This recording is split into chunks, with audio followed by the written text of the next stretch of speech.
qaar kamid ah madax dhaqameedka ka soo jeeda gobolada waqooyi ee dalka Soomaaliya ayaa waxa ay sheegeen in la musuqmaasuqay xilalkoodii ku aadanaa dhinaca baarlamaanka. warkan waxaa soo dirtay Xamdi Maxamed Xasan oo joogta magaalada Muqdisho. odayaal waxgarad iyo haween ka soo jeeda gobolada waqooyi oo kulan ku lahaa maalmahan magaalada Muqdisho ayaa sheegay in la musuqmaasuqay qaybtii ay ku lahaayeen xildhibaanada cusub ee baarlamaanka Soomaaliya. odayaashan ayaa ku weedeeyay suldaanka uga qayb galayay shirka lagu soo xuliyay xildhibaanada ee ka socday magaalada Muqdisho inuu isu dawamarin ku sameeyay xubintooda ay ku lahaayeen baarlamaanka cusub ee Soomaaliya. qaar ka mid ah odayaasha iyo haweenkii ka hadlay kulanka ayaa ka warbixinaya cabashadooda.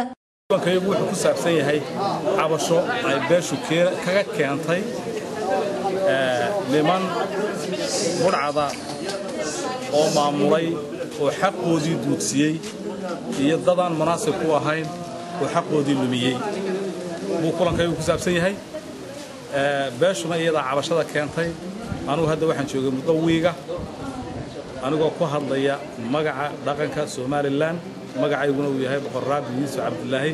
waxaan cadeynayaa oo aan idin sheegayaa beelaha isaaqu sidaas oo kale u wada cabanayaan laakiin beeshii soo jireenka ahayd ee dhaqanka soo jireenka lahayd ee la wada yaqaanay ee beelaha isaaq oo mudnayd baa waxa la yiri xaqii ay u lahayd saamiga ay ku lahayd xildhibaanada golaha baarlamaanka ee la qaybsanayay in ay maamuleen dadaan ehel u ahayn aysan tahay waxyaabo aan la qaadan karin oo nagu dhacay.